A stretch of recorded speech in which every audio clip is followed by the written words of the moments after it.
The vast throne room of the hive was a cathedral of chitin and soft, bioluminescent light. The queen, a being of immense age and sharp, elegant limbs, regarded her daughter. The princess stood with the graceful poise of her lineage, yet her scent, the subtle pheromonic broadcast of her being, carried the quiet, undeniable truth of infertility. In the hive, this was not a tragedy, but a strategic deficit. A royal daughter who could not found a new colony was a piece to be placed on the galactic board with care. The humans, the queen stated, her voice a harmonic whisper that filled the chamber. Their species is vigorous, adaptable, and diplomatically eager. Their recent alliance with us is fresh. A bond of flesh would cement it. The princess dipped her head. I understand, mother. The individual is of their military explorer caste, the queen continued. He is called David. His genetic screenings show remarkable resilience. The match is logical. Logic was the pillar of the hive. The princess understood. Her value was not diminished, merely redirected. She would be a bridge. The human envoy, David, was briefed on the cultural significance. For his people, it was a political marriage, an odd one, but a gesture of profound trust. He agreed, seeing the greater peace it could bring.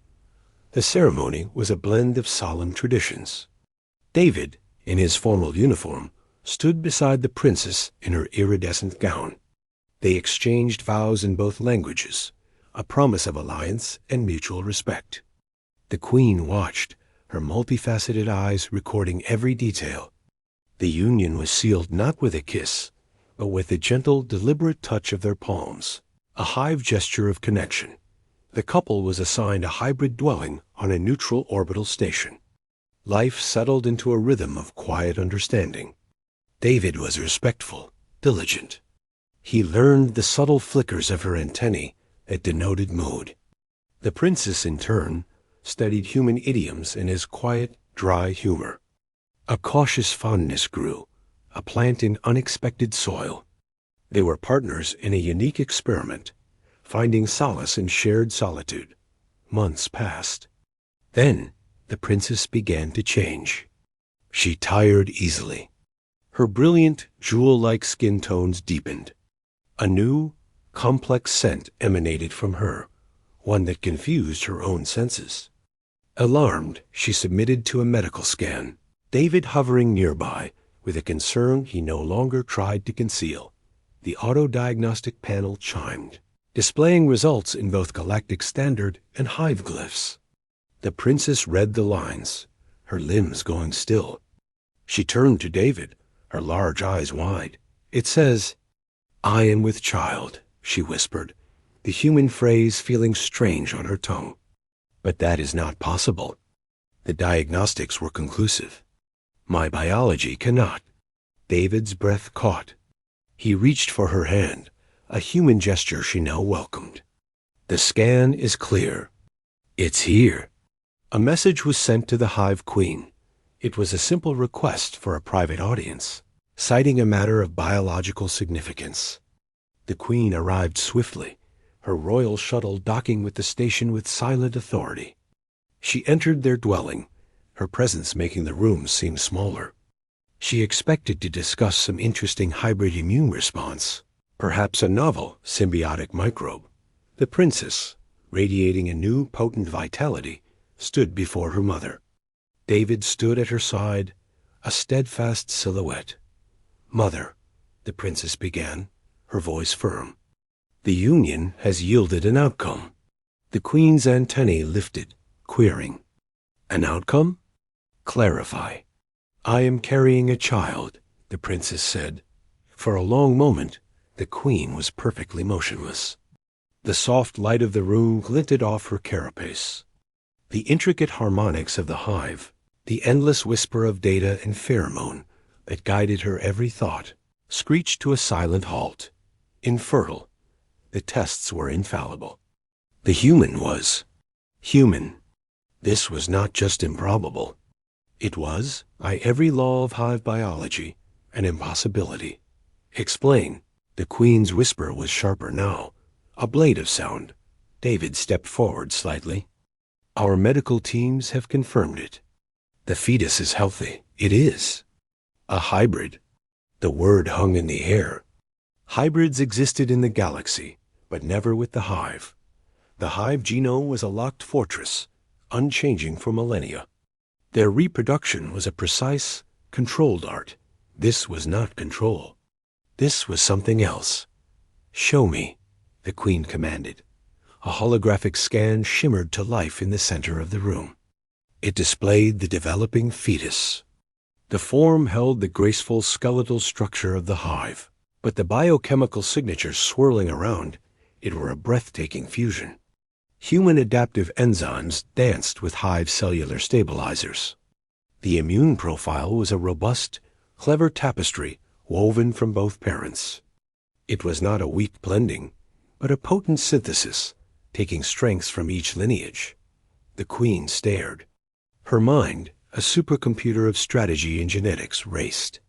An infertile daughter, married for political convenience, had become the mother of the first hive hybrid. The implications detonated in her consciousness like silent supernovas. First, the fault lay not in her daughter, but in the hive itself. Their genetic pool, so long protected, had become stagnant. The princess's infertility was not a defect, but a genetic dead end. The human DNA had not just fertilized an egg. It had repaired, awakened, and revitalized a dormant line. Second, the child. This being would possess hive resilience and collective synaptic sensitivity, paired with human individuality, innovation, and that terrifying, chaotic drive to explore. It would be a bridge not of politics, but of blood and capability. A new kind of consciousness. Third, the balance of power. She had thought to tie a useful, vigorous ally to her hive with a bond of courtesy. Instead, she had handed them the key to her own genetic legacy, and they had not taken it by force. They had given it, unknowingly, through simple existence. The Queen looked at David. He met her gaze, not with challenge, but with a protective steadiness. She saw no triumph in his eyes, only a wary concern for his wife and the unborn child. This was not a human plot. It was biology finding a way, a path her own people had lost. She looked at her daughter. The princess's posture was different. Not just the physical change of pregnancy, but a new aura of authority. She was no longer a strategic piece.